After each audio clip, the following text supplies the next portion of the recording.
بسم الله الرحمن الرحيم الحمد لله رب العالمين الصلاة والسلام على رسول الله وعلى آله وصحبه أجمعين أما بعد السلام عليكم ورحمة الله وبركاته.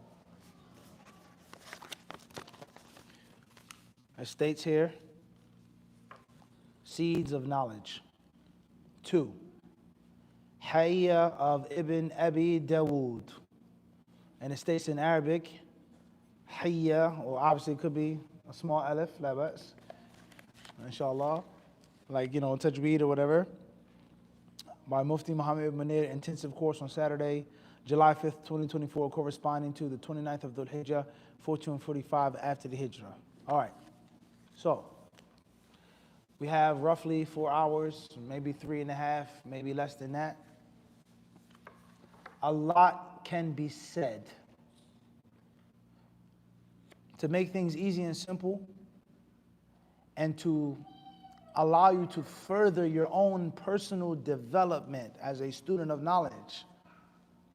Or if a person says, well, I'm not a student of knowledge, but I try to be studious.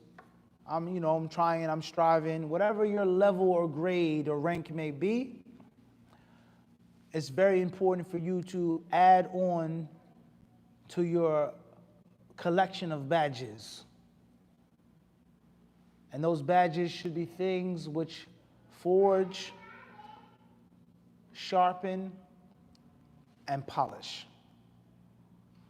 Forging, sharpening, polishing.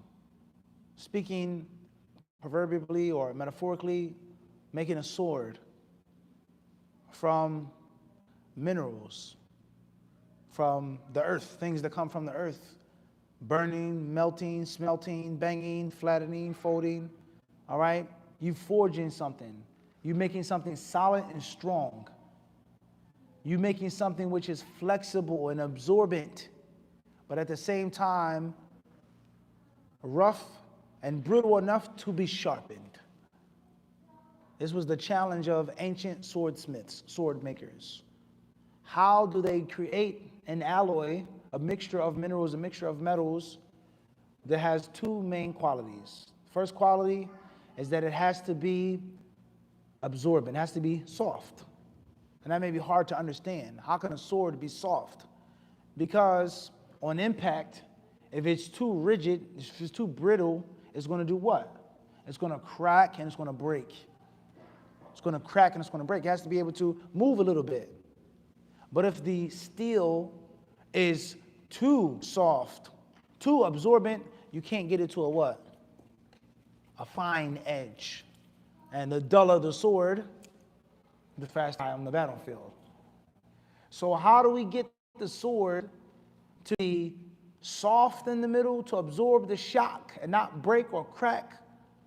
But how do we get the outside layers, the outer layers of the steel to be brittle, in which it can be made to a fine needle point and edge? And then last but not least, the practicality of the sword is its beauty and its romance. And that has to be polished and signed and designed and placed into a scabbard and a handle and a handguard, and the list goes on. That's the student of knowledge. You have to forge yourself. You have to create the foundations. You have to become fundamentally strong, solid. No cracks in your usul of what I'm supposed to be doing, what I'm not supposed to be doing, how I'm supposed to be conducting myself, carrying myself, sitting, learning, etc. Forging yourself. And obviously the word forge in English is a very powerful word. And there's a lot of history behind the word of forge. Something that's burnt and banged. And of course the Quran and Sunnah, they tell us about fire. The Prophet ﷺ tells us the similitude of fire and of a forge and of a blacksmith, of an ironsmith, of a swordsmith. A messenger of Allah, he tells us about this in several hadiths. The good companion versus the bad companion. The Prophet ﷺ is quoted in hadith tabi'u bayn al-hajj wal-umrah. فَإِنَّهُمَا يَنْفِيَانَ. He says, make hajj and umrah back to back, back to back. Because they keep you and they prevent you from sins and from poverty.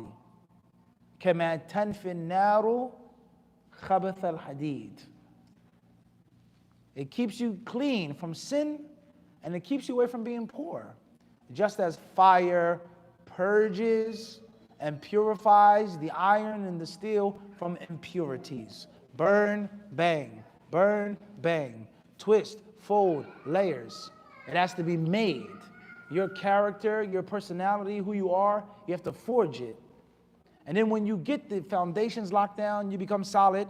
Now, inshallah, you can do a couple of tricks. You know how to ride the bike. Now you can pop a wheelie. Now you can ride with no hands. That's the polishing phase.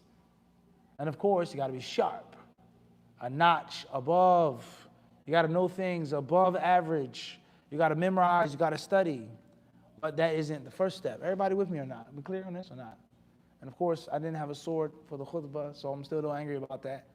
That was the first strike. The brothers said, "Oh, we watched your videos. You should know that we have sword on Jumu'ah." So somebody should have said, "This is for the sheikh." That's strike one. Strike two, no tea. On the way ain't good enough. And alhamdulillah, I normally have mines, but for one reason or another, circumstances that were out of our control, we weren't able to refill. All right? La bas. Is there a third strike? Mumkin, huh? Maybe. In baseball, there are only 2 strikes. Don't ever forget that, Fauzi. There's no such thing as 2 strikes and you're out. In life, you're only afforded 2. By the time the 3rd strike comes, that means what? It's done. So you're only 2 strikes. All right. So much can be said concerning the seeds of knowledge. What I will give you to forge, to polish, and to sharpen is whenever you're studying a book, any book that you study, your study of that book should be divided into 2 halves. Al-Mu'allif wal-Mu'allaf. Al-Mu'allif wal-Mu'allaf. The author and the book. The book and the author. We're talking about how to be a real student of knowledge, how to be a professional student of knowledge, how to take it to the next level. I don't just want to sit and study, but I actually want to be a student of knowledge. How do I polish my forged blade? How do I sharpen it? So who is the author?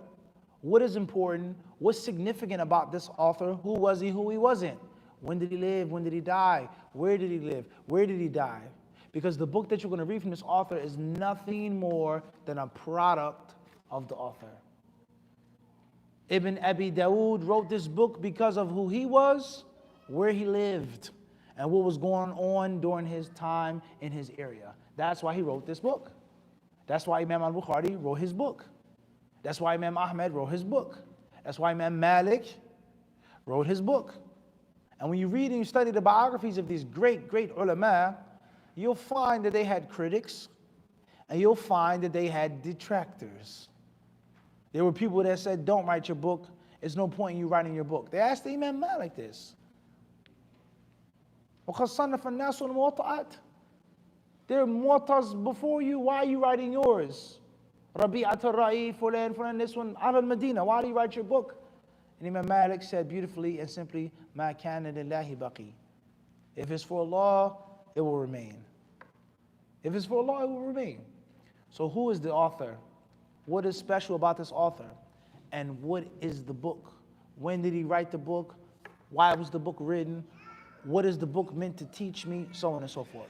So this is the first point with regards to developing yourself as a respectable, self-respecting student of knowledge.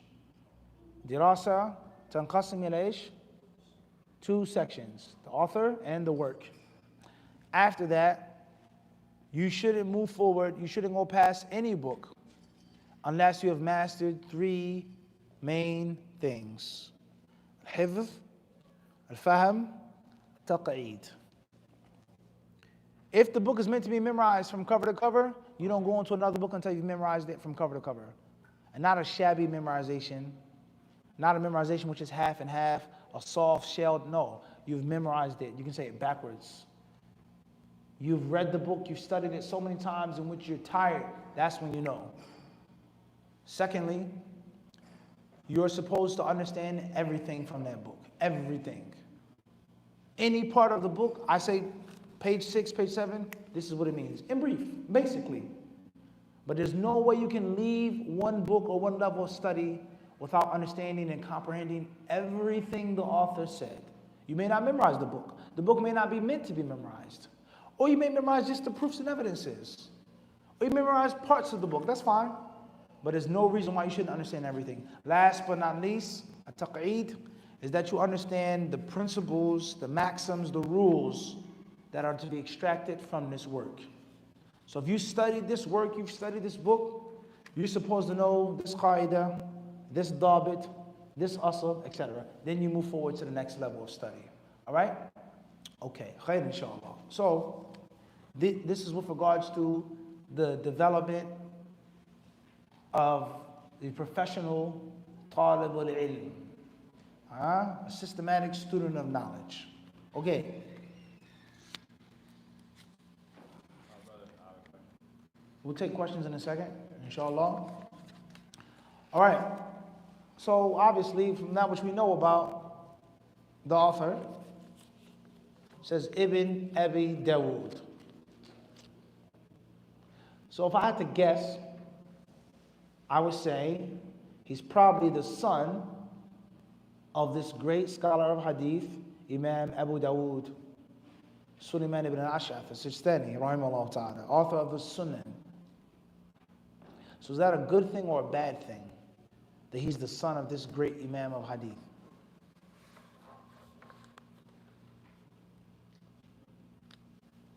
In general, the general rule is that you being a son of a great scholar is normally a curse. That's a fact. And of course, alhamdulillah, like every rule, there are exceptions. Many of the Salaf al-Salih, the pious predecessors, they would say, Azhadun nasi fi ilm al-alim waladu. Azhadun nasi fi ilm al-alim ahlu. They say the people who have the least desire and fondness for knowledge of a scholar is his own family, his own son. They will say this. This is well known when you read the Athar of the Salaf al-Salih. The strangers, people from different races, run and travel to sit at your feet. But your own family will be like, yeah, that's my little brother. That's my husband. That's my such and such. He's no, you talking about little such and such? Ain't no shake. That's a bitter reality. Let alone the fact that oftentimes a scholar is so busy being a sheikh, when he comes home to his family, they expect what? They want Abi. They want father time. They don't want sheikh mufti. They want father. Whatever that may be, of nurturing, of love, of care, discipline, attention, money, time, and the list goes on. So it's not an easy thing. It's not that simple. And of course, unfortunately, another scenario is that the scholar could be so much of a professional scholar that when he gets around his family, he's just a normal person. I've taken off the sheikh hat and the sheikh cloak. I'm just a normal person now. That's sad reality. Another proof of this is what was mentioned by Yahya ibn Ma'in, rahimahullah ta'ala, the great friend of Imam Ahmad, and a great imam of Ilm al-Rijal, the science of biographical evaluation, knowledge of men. He said, ثَلَاثَةٌ لَا تُؤْنِسُ مِنْهُمْ رُشْدًا. There are three men that you'll never, ever expect to succeed in life. Three men, and you can bet your bottom dollar they're going to be nothing. And from those three men, he said, Ibn al-Muhaddith is the son of a scholar of hadith. And the other two I'm not going to get into right now.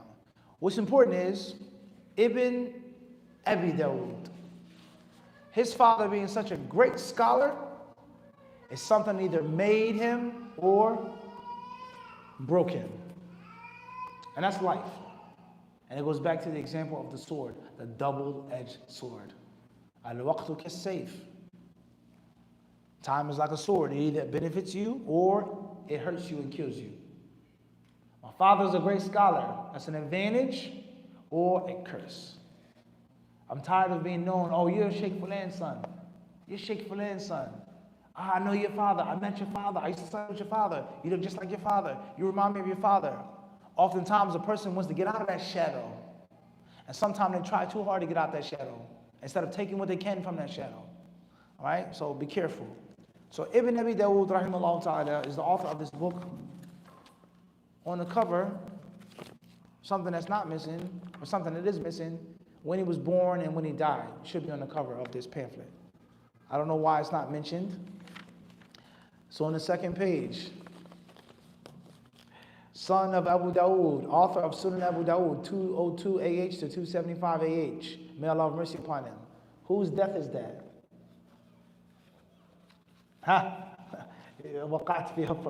You fell into my trap. You felt what? I saw what was on the second page. And when I turned to the second page, I thought that was his death too. And I said, wait a second, that's the author's death. Sahib al-Sunan. Istajalt. That's something. You guys have more knowledge than me, better than me, but you have one thing. I have one thing you can never ever outdo me in. You know what that is? One secret weapon you can never ever think about beating me in. You know what it is? Age and experience. You can never be older than me. And you can never gain more experience than me as I'm living, because every time you grow older and gain experience, what do? It's an unfair race. I'm way ahead of you. So I figured you would say, yeah, Sheikh, it's on the second page. But that is the death of his father, Sunan. So, you saw هذا, huh? طيب, Imam Abu Bakr ibn Abi Dawud, inshallah ta'ala, died in the year 316 of the Hijrah, 317. He was well known. What the people of knowledge said about him, good or bad, it was well known. We don't have a lot of time to dig too deep into his biography.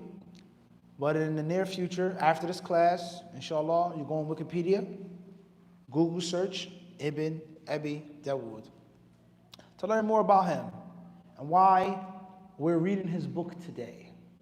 One of the most important features of Imam Abu Dawud and his son is age and experience. Because we live in a time in which many, many people are saying that the aqidah that is called the aqidah of the Salaf, the aqidah of the people of Hadith, the aqidah of Ahlul Sunnah wal Jama'ah is a novelty, it's a new thing. It's Wahhabi aqidah. Muhammad bin Abdul Wahhab, you like him, you hate him, he's an imam, whatever you say about him, lived and died in a certain period, a period of time. 12th century, right? So there are many people who are going around and saying today, if you say this about Allah's attributes, if you say that this is the Quran, the Sahaba, the Qadr, etc., Wahhabi. That is an aqidah which is new. It's an aqidah which came only a couple hundred years ago. It's an aqidah that was unknown to the four imams. It was unknown to the early Muslims. It was unknown to the traditional, the words they like to use, the traditional classic Islamic scholarship. None of them were upon this aqidah until Muhammad ibn Abdul Wahhab came. So, from the benefits of this work is when you see when he lived and died, wait a second now, if he died in the beginning of the 4th century, and this is what he said about Qadr, Sahaba, Quran, Iman, Sifat, Istiwa, Ulu, how in the world did Muhammad ibn Abdul Wahhab make it up? Something's off now. Because between Ibn Abi Dawud and Muhammad ibn Abdul Wahhab is hundreds of years, close to 1,000 years. Something is off now. Either you don't know what you're talking about, and you have an agenda, and you wish to mislead men, or history's lied. He didn't write this book in the 4th century. Something's off now. So there's a benefit. Then there are those who are a little more intelligent, and they say, okay, we get it. Only a fool is going to say that this is Wahhabi aqidah. The books are clearly there. It's Ibn Taymiyyah's aqidah. He's the one who brought this aqidah. He's the one who formulated it and said this, literal, etc., etc., etc. Ibn Taymiyyah died in the what century? La. 9th century. 8th century, 9th century, which is the two? 8th or 9th? Tasir? Yeah, Hijri. So if Ibn Taymiyyah died in a year, and Ibn Abi Dawud died in a different year, but Ibn Abi Dawud is saying, Sifat, Sahaba, Qadar, etc., etc., how in the world did Ibn Taymiyyah make it up? If there was someone who came 600, 700 years before him saying the exact same thing. Something is now what? Off. So from the benefits of this book and many other books like this is that it debunks the myths and the lies. And this is why many of the people of hadith, they would say about the liars of hadith, the fabricators, كل ما استعملوا معنا الكذب استعملنا عليهم التاريخ. Whenever they lied to us, we used history against them. I met Aisha. She told me this narration that the Prophet said this. Okay, what year were you in Medina? What year did you make Hajj? What year such and such? I made it this year. Kadhabta. Aisha was dead in that year. Kadhabta. Aisha wasn't in Mecca that year. Mu'adh ibn Jabal radiallahu anhu, he didn't make Sham. He wasn't there at that time. Abdullah ibn Mas'ud wasn't in Kufa at that time. Let alone those who came after the Sahaba. Whenever the more that they lied, the more we used history against them. And he also would say, بيننا وبين القوم القوائم. قوائم الفرس, القوائم الأربع, يعني طابلة. Between us and between them are the legs. Legs of an animal or legs of a table, i.e. al-asanid, the chains of narration. You're trying to tell me that my aqidah is made up by a 10th century, 11th century, 12th century scholar. Either me or you, somebody is off mentally. So the importance of history. And without history, people would do whatever they want to do and say whatever they want to say. If it wasn't for the chain of narration, anyone would say whatever he will. Abdullah ibn Mubarak said that golden statement. And these books, these mutun, they are the asanid, showing that our aqidah, alhamdulillah, isn't made up. Our aqidah didn't begin or end with Muhammad bin Abdul Wahhab. Our aqidah, alhamdulillah, did not begin and end with Ibn Taymiyyah. Our aqidah, alhamdulillah, didn't begin or end with Imam Ahmad bin Hanbal. The importance of these books, all right? So beware of the different movements and the different trends today, of people who are trying to merge and trying to, bring the schools and strands together. ما إن أردنا إلا إحسانا وتوفيقا. That's what the munafiqun said. We only wanted good. We only wanted to harmonize between the Rasul and the Yahud and the Kuffar and the people of Medina. That's all we wanted. And that is exactly what is happening today.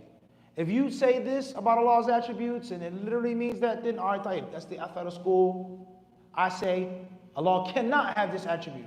I've declared, human being, fulan, saying, mustahil ala Allah. Allah can't have this attribute. I've declared that about Allah, Rabbul Alameen. Look at the wording of that. How are you saying something is mustahil? How dangerous is that statement? This is impossible for Allah Almighty to do and have. It's off. Okay, no problem. Potato. Shafi'i, Maliki, Hanafi, yani. Kullu ala sunnah al hadith, no problem. Abadan. No, it's not true. It's a lie. And if you don't know that that's a lie, you've been lied to. And you're trusting someone and blindly following someone who's blindly following and trusting someone at best with sincerity. But somewhere down the line is someone who's lying. And he's feeding information which is wrong and incorrect. And the biggest and best proof for that is to look at what the people of knowledge said and wrote 1,000 years ago. Before Ibn Abdul Wahhab, before Ibn Taymiyyah. Let's see what they said. Let's see what they wrote. So this is from the benefits of this matan and these types of books that contain the speech of the early scholars of Islam. Everybody clear on that?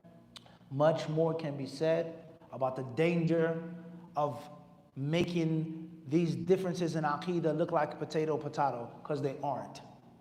There may be some issues and some discussions which could be, the Salaf themselves differed on this or this kada, mumkin. But this is a whole different system. It's not the same system. They're two different ideologies that are foreign to each other. Even though this system contains some elements of, but it's still different. All right? Khairan inshaAllah ta'ala. Also, with regards to the mu'allaf, these are lines of, I guess you could say, poetry. Of course, there are different types of poems and poetry in English, haiku, so on and so forth. What makes something a poem? And in Arabic as well, there are different levels and style of manzoom versus manthur. All right, abiyat, qasida, so on and so forth. Different styles of rhythmic speech. What's important is it is a book that you read, you can memorize. It's supposed to rhyme and it's rhythmic. To keep things simple and easy, we say a what? Poem. Fair enough? Everybody clear on this or not? So, min mazaya al-kitab or risala, from the distinguishing features of this book is that it's easy to be read, inshallah, and it's easy to be memorized. And of course, that's a benefit for the student of knowledge and for the lay Muslim. People ask all of the time, what book do I start off with? What books do I start off with? How do I become a student of knowledge? How do I learn? How do I benefit from the ulama, etc., etc., etc.? First and foremost, al-rafiq qabla al-tariq.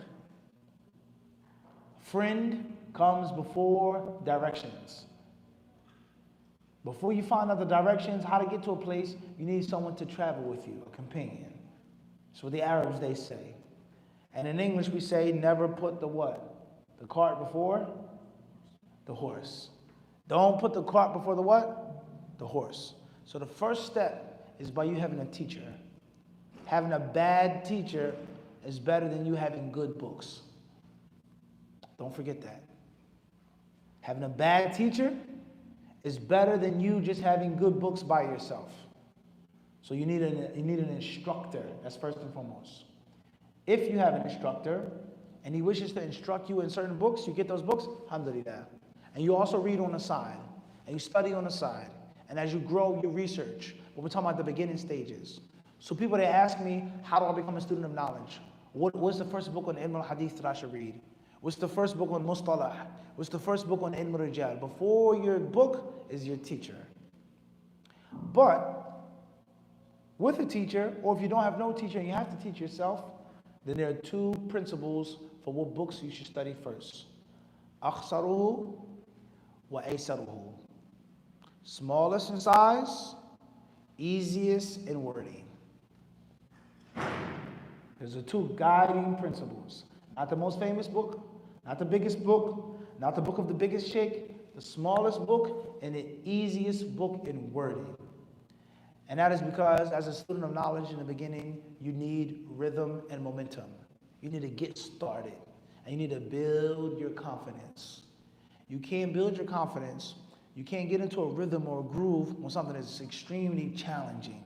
It's intimidating. It's going to prevent you from studying. And your own inner weaknesses, the naysayers, they're going to say, see, I told you so. I told you studying wasn't good for you. I told you you would quit. I told you you weren't smart enough. I told you don't waste your time. So as a student of knowledge, your job is to get your feet wet. Just walk into the water. Don't become an Olympic swimmer overnight. Just walk into the water, wade into the water. Look how the tide comes, how it goes. How cold is the water? Are there rocks? Are there seashells? Get familiar with the science. And the book should be small and it should be easy in wording. And whenever a book is in the form of poetry, it's automatically, inshallah ta'ala, easier to memorize and easier to stay with you. So this is a benefit of this poem. All right? With regards to the mu'allif and the mu'allaf.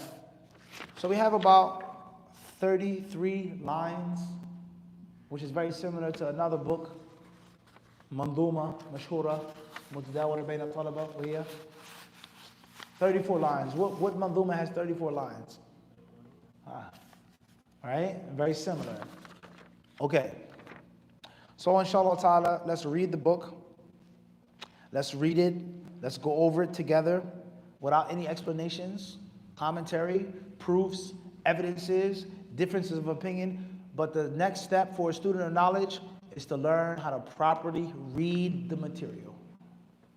Not memorize it, but reading it without any mistakes and without any errors. Reading is the foundation of memorization. Reading is the foundation of understanding. Reading is the foundation of giving da'wah.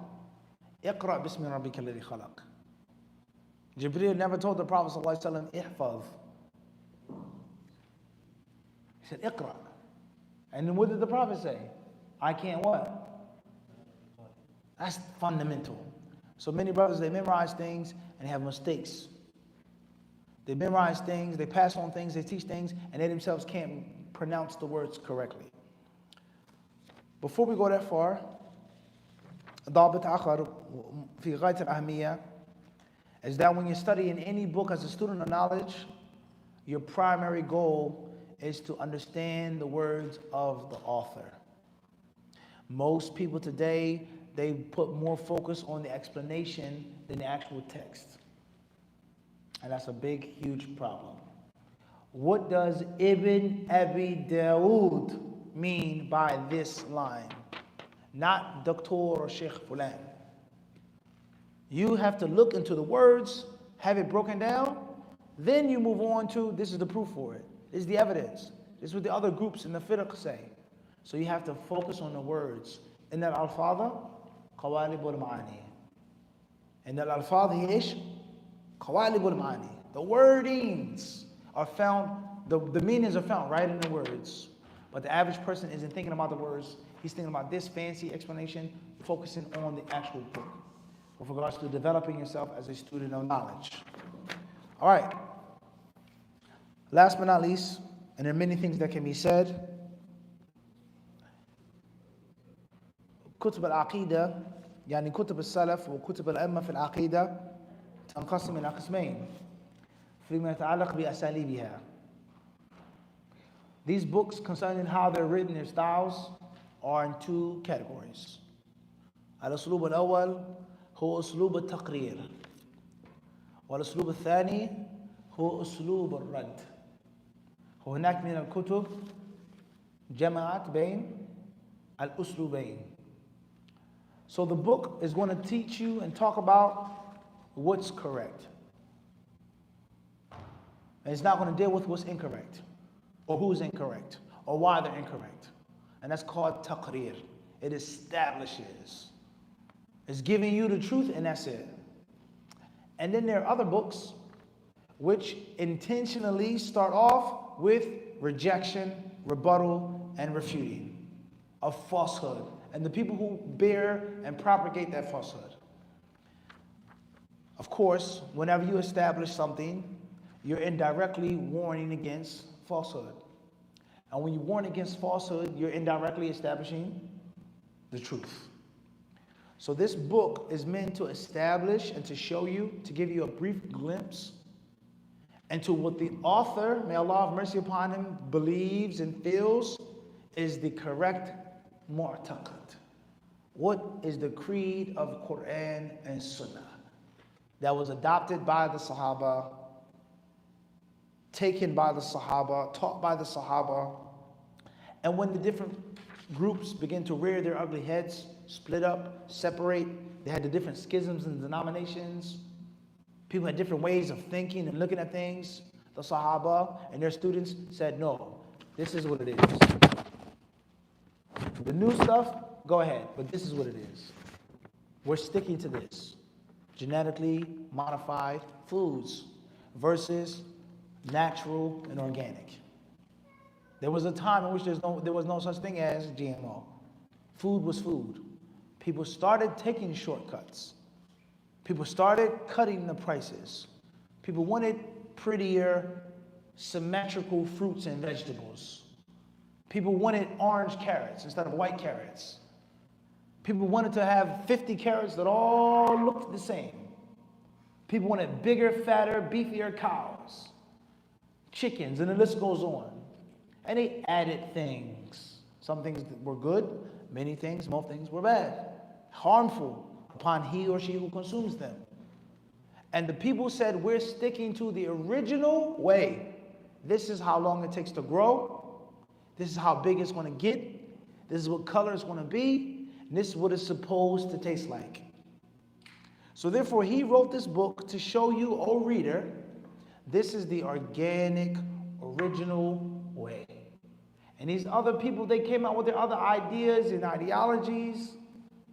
Nothing to do with us. All right. That was enough. يعني حسبنا من المقدمات وهذه المقدمات ترى مهمة لطالب العلم. Very important for a student of knowledge to have these principles. Because what I'm giving you, inshallah ta'ala, will allow you to successfully study and benefit from 100 other books. All right? With teachers and by yourself. All right, inshallah, we'll start off with the recitation. بإذن الله تعالى جزاك الله خيرا. الله يفتح عليك. تفضل. يعني حتى تتعب. اقرأ. ايه مرور ان شاء الله كامل. نعم.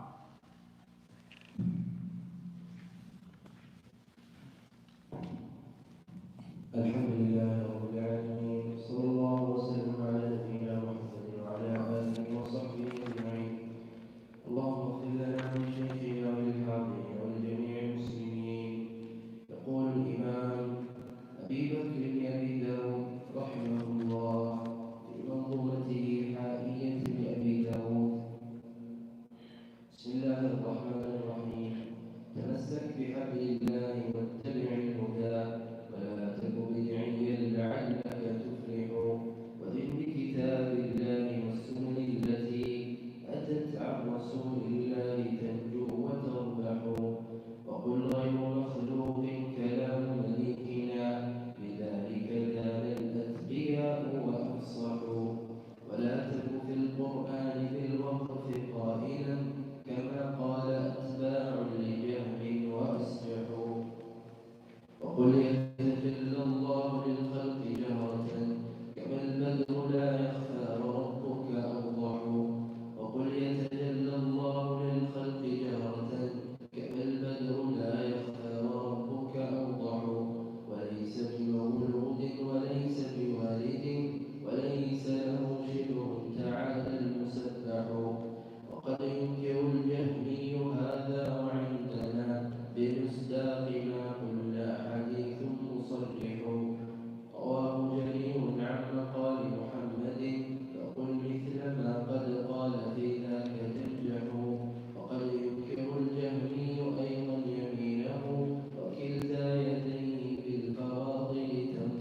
زعامة عقد الدين والدين أفيح ولا تنكر الجهل النكيرا ومنكرا ولا الحوض والميزان إنك تفصح وقل يخرج الله العظيم بفضله من النار أجسادا من الفحم تطرح على النهر في الفردوس تحيا بمائه كحب حميل السيل إذ جاء يطفح وإن رسول الله للخلق شافع وإن رسول الله للخلق شافع وقل في عذاب القبر حق موضح وإن رسول الله للخلق شافع وقل في عذاب القبر حق موضح ولا تكفرن أهل الصلاة وإن عصوا فكلهم يعصي وذو العرش يصفح ولا تعتقد رأي الخوارج إنه مقال لمن يهواه يرضي ويفضح ولا تكن مرجيا لعوبا بدينه ألا إنما المرجي بالدين يمزح وقل إنما الإيمان قول ونية وفعل على قول النبي مصرح وينقص طورا بالمعاصي وتارة بطاعته يمني وفي الوزن يرجح ودع عنك آراء الرجال وقولهم فقول رسول الله أزكى وأشرح ولا تك من قوم تنهوا بدينهم فتطعن في أهل الحديث وتقدح إذا ما اعتقدت الدهر يا صاح هذه فأنت على خير تبيت وتصبح. جزاك الله خيرا بارك الله فيكم وأحسنتم شكر الله لك. Inshallah, we'll volunteer to read the English translation. Bidnillahi ta'ala. Bismillah. Can you come closer to the mic, inshallah?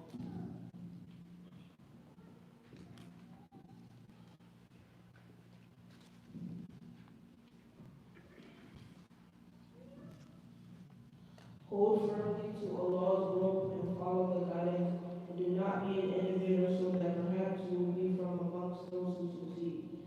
And practice your religion based on the book of Allah and the sunnah which have come from the messenger of Allah in order that you will be saved and in order that a reward from Allah will be achieved. And say, surely the speech of our king is not created, for indeed that was the belief of the righteous ones who preceded us. And such was that they expressed eloquence. And do not be from those who do not take offense pertaining to the Quran, as was the case with the followers of Jahan, and they were excessive in leniency. And do not say that the Quran is created, meaning its recitation, since the speech of Allah through its recitation is made clear. And say, Allah will make himself visible to the creation openly, just as the full moon is not hidden on the night that is clear. He was not born, nor has he fathered anyone, nor is there anything similar to him. Exalted and glorified is he. Indeed, a Japanese rejects this, however, we have as confirmation of what we say, of clarifying the Jarir narrated from the statement of Muhammad sallallahu alaihi wasallam. So say what he said concerning that issue, and you shall succeed. And certainly a Japanese will deny his right hand as well, while both of his hands are giving out all kinds of numbers.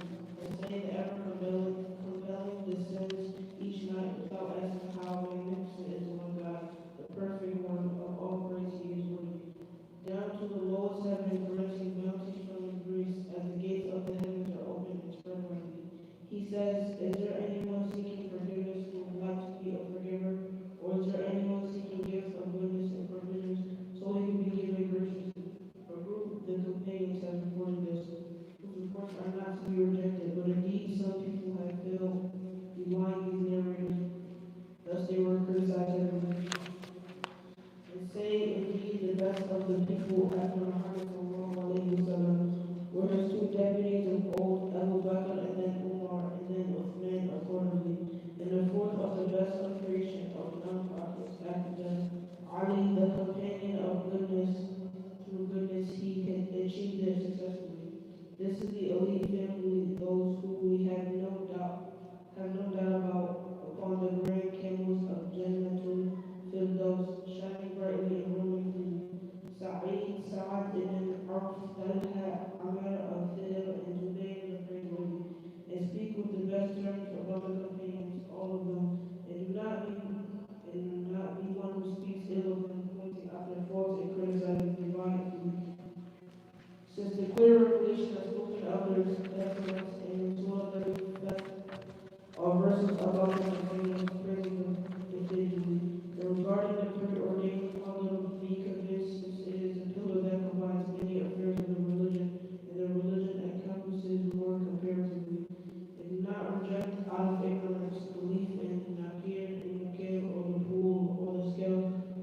Jazakallah khairan. Ahsantum.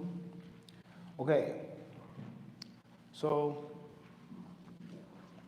theory and practice, large and small. The aqidah of the Salaf al-Salih as a whole, and the specific points that are dealt with individually. The aqidah of the Salaf al-Salih as a whole, آمن الرسول بما أنزل إليه من ربه والمؤمنون. The messenger and the believers, his companions, believe in everything that has been sent down to him. آمن الرسول بما أنزل إليه من ربه والمؤمنون. That is the summary of the Aqidah al-Salaf. End of discussion. Anything that has been sent down, and look how Allah subhanahu wa ta'ala mentions it, from his Lord.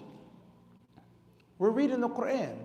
The revelation is from Allah to the Messenger of Allah, but Allah places emphasis from his Lord, from their Lord, from your Lord, leaving no doubt that this is above and beyond what you think you can understand and comprehend and compare to your human intellect. So that's the summary of the Aqidah al-Salaf. آمن الرسول بما أنزل إليه من ربه والمؤمنون. So, is Allah in a place or not? Does faith go up and go down or not? Do we have to love and respect the companions or not? Is the Quran the word of Allah, the speech of Allah or not? Will people see Allah on the day of judgment or not? Can you say that Allah has this attribute and this quality, or that's anthropomorphic? You can't say that. That would mean Allah has a body. That would mean Allah is like men. That. And the list goes on and on and on for each and every single individual point. The first initial response is anything in the Quran and Sunnah regarding it? Yes or no? Regardless of its interpretation and what it means or really means or figuratively, is it in the Quran and Sunnah? If it's in the Quran and the Sunnah, then we've successfully removed half of the fighting. And if it's not a part of the revelation, khalas. There's nothing to discuss. Me and you may differ for argument's sake. It really doesn't mean this, okay, but we both agree starting off that it's what?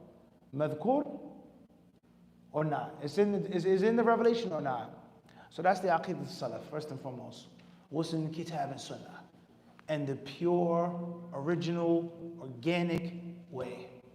The Arabic language, that which is known, that which is clear, that which is apparent, that which is common sense. This is plain and simple. That's what it is. Hence the example of organic versus GMO. The only reason why they say it's organic fruit is people have made things, sell things. It looks like fruit, it may taste like fruit, it may taste better, sweeter. But there are other foreign alien things which are not from the original growing process. We are sticking to the original way, period. And then the specific points, the proof from the Quran and Sunnah, but we read the athar, the statements of these ulama, of the Sahaba, of the Salaf al-Salih, and he clearly stated this, and he clearly mentioned that, and it was unknown that there were other people with different views and opinions. So that's first and foremost. So line 1, the author, may Allah have mercy upon him, he says, تَمَسَّكْ بِحَبْلِ اللَّهِ وَاتَّبِعِ الْهُدَى وَلَا تَكُنْ بِدْعِيًّا وَلَا تَكُنْ بِدْعِيًّا لَعَلَّكَ تُفْلِحُ. So the first half of the first line is everything that I've just explained to you. The first half of the first line is what? Tamassak. Hold fast to what? To what? What is the rope of Allah? What's important is, what does the rope of Allah mean? But it's something that's mentioned where? But stick to the revelation. Stick to the text. Stick to what Allah subhanahu wa ta'ala told you is enough for you. And something that Allah said He has perfected. And Allah subhanahu wa ta'ala called it a blessing. ni'mati. So that is the foundation of everything. Imam Ibn Majah, rahimahullah ta'ala, in his Sunan, he has an introduction to his Sunan. And the introduction to his Sunan could be taken as a separate book on Aqidah, on the Mu'taqad of Ahl Sunnah, Ahl Hadith. You know the first hadith that he quoted? It's not about Nuzul, it's not about Sifatul Wajh, it's not about Yadain. The first hadith that he quoted, مَا أَمَرْتُكُمْ بِهِ إِذَا نَهَيْتُكُمْ عَنْ أَمْرٍ فَاجْتَنِبُوهُ وَإِذَا أَمَرْتُكُمْ بِأَمْرٍ فَأْتُوا مِنْهُ مَا اسْتَطَعْتُمْ. Anything I tell you to stay away from, stay away from. And anything that I tell you to do as much of it as you can. That's the foundation of all guidance. And going against the Quran and Sunnah, outside of the Quran and Sunnah, is the foundation of all misguidance. So the foundation of the way of the Salaf al-Salih is revelation. اتبعوا ما أنزل إليكم من ربكم ولا تتبعوا من دونه أولياء. So that's the first principle that you must know of. تمسك بحبل الله واتبع الهدى. Holding fast. And then of course, following the guidance. And guidance is only from Allah subhanahu wa ta'ala, and from no one or nothing else. وَلَا تَكُ بِدْعِيًّا لَعَلَّكَ تُفْلِحُ. And do not be a person of innovation, and maybe you'll be successful. Maybe you'll win. Maybe you'll get by. Maybe you'll make it out of the people fighting and arguing. Look how the author mentioned that which is against the robe of Allah, and that which is outside of the guidance, he automatically labeled it and called it what?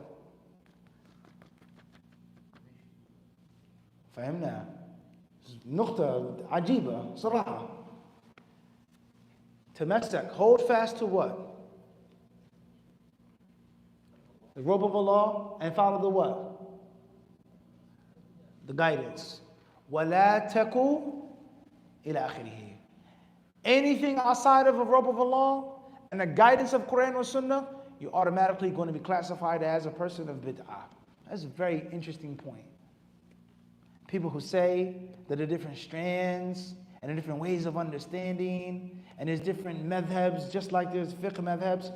Look what Imam Abu Dawud clearly stated. If it's not the huda, if it's not Allah's guidance, وَلَا تَكُ بِدْعِيًّا. And perhaps, inshallah ta'ala, you will be successful. Line 2, he says, وَدِنْ بِكِتَابِ اللَّهِ وَالسُّنَنِ الَّتِي أَتَتْ عَنْ رَسُولِ اللَّهِ تَنْجُو وَتَرْبَحُ. هذا تأكيد لكل ما سبق ولا لا. Line 2 is an emphasis. He places emphasis and he reiterates line what? Line 1. He says, and practice your religion based on what? And what else? End of sentence. We get it or not? That's the madhab of salaf. It's kitab and sunnah. And sticking to the kitab and sunnah in the original orthodox way. That's what it is. That's what set them apart from the other groups who said we need something more. It's okay to have something more. It's okay to spice it up, to add it up. I think this, I feel this, I had a dream, etc. So it's very, very, very important with regards to the introduction of the book, is that the correct way is Quran and Sunnah. And if you do so, you will be successful. All right, line number 4. عفوا 3 is تقديم وتأخير في الترقيم. Line number 3. The English is coming before the Arabic. Forgive my ignorance. As if the author كأن المؤلف قال ومن ذلك ومما جاء به الكتاب والسنة ومن السنن التي أتت عن رسول الله صلى الله عليه وسلم التي يجب عليك أن تتمسك بها وتعتصم من ذلك مما اختلف فيه الناس وتنازع فيه الناس وتفرقوا واختلفوا فيه الناس إلى عدة طوائف كلام الله. And from that is Allah's speech. As an example of the first two what? First two lines. Everybody clear on this? From that which the people have made up, from that which is GMO, is no longer organic, people saying, thinking, and feeling other things about Allah and His speech, which are mentioned in Quran and Sunnah, which are in contrast and contradiction to what's in Quran and Sunnah. And from that, it's saying that Allah subhanahu wa ta'ala has no speech. Or Allah cannot speak, does not speak. If Allah spoke, that would mean He would imitate His created beings. If Allah spoke, that would mean He would be in an anthropomorphic state, because human beings speak and talk. If Allah spoke, that would mean. Lawazim. All of these problems which can't be, because Allah, nothing is like Allah. So therefore, it's impossible. We are declaring, pay attention, we are deeming what's impossible and possible for Allah to do. You've already lost the game. It's over by you even thinking and talking like that. But, Allah can't speak. And the reason why He can't speak is A, B, C, so on and so forth. Even though Quran and Sunnah abundantly, over and over and over and over again, mention وَإِذْ قَالَ رَبُّكَ, when your Lord said. And just take an example of this. One of the greatest interpretations of those who claim to follow the way, who claim Ahlul Sunnah, potato, Malik, Shafi'i, they say, إِذْ قَالَ اللَّهُ, when Allah said, and your Lord said, يعني أمر الملائكة أن يقولوا أمر الملائكة أن تقول يأمر الملك فيقول. It doesn't mean Allah said, but it means Allah told the angels to say. واسأل القرية التي, right? يعني أهل القرية في تقدير في محذوف وأسلوب معروف باللغة العربية. طيب, okay, no problem. For what do you say in the verses in which Allah subhanahu wa ta'ala is speaking to the angels? Then what? Think about that now. Allah is speaking to Adam, no doubt He told the angels to speak to Adam. Allah didn't say to Adam directly. No, that's okay, ماشي. But when Allah said to the angels, يأمر الملك أن يقول للملائكة, معقول? Intellectually, that's a little bit what? It's off. So people split into different groups and schisms concerning Allah subhanahu wa ta'ala's kalam, His speech. And these are some of the reasons why. As far as me, I, the author, as far as us, and as far as what I'm telling you to do, this is what you are to believe about Allah subhanahu wa ta'ala's speech. وَقُلْ, be open, be outward, be public with it. غَيْرُ مَخْلُوقٍ كَلَامُ مَلِكِنَا. The speech of our Lord, Allah, our King, isn't made up. Because Allah Himself isn't made up. And His attributes aren't made up. And nothing about Allah subhanahu wa ta'ala is made up. بِذَاكَ دَانَ الْأَتْقِيَاءُ وَأَفْصَحُوا. It states here in English, as was the case with the followers of, it says, that was the belief of the righteous ones. And such was what they expressed, أَفْصَحُوا, eloquently. So, my aqidah, Maturidi. My madhab, Hanafi. Suluk, Sufi. Or Ash'ari, Shafi'i, Sufi. 3 parts to my identity. MashaAllah, Jamil. So you're clearly stating, and you're clearly telling me that your aqidah is different than your what? Your madhab. Imam Shafi'i is good enough to blindly follow, to take every single thing he said and did, except for in the most important aspect of the religion. Does that make a lot of sense? Think about that now. I'm clearly telling you, Maliki fil furu'. As far as aqidah, kala, no. I have a different identity. So they're clearly telling you that they have something extra and different than that which these atqiya. Imam Malik was so pious, he was so righteous. Imam Abu Hanifa, Imam Shafi'i, Imam Ahmed. They're atqiya, right? The ummah unanimously accepts them, the 4 imams. Did Imam Shafi'i ever say what you say? Once. Did he explain what you're explaining? Obviously, history tells us that that's what? He never did. So you're saying that they were pious and righteous, they were stars, but I want to pick a different path. And that's nukta muhimma. The atqiya, the pious, righteous people. All right. He then states in the next line, Wala, F1. طيب, inshallah, we'll stop here, the first intermission for the prayer. I hope that all these words are clear and plain, the importance and the danger. Wallahu ta'ala alam, wa sallallahu wa sallam wa baraka ala abdihi wa rasulih nabiyina wa imamina Muhammad.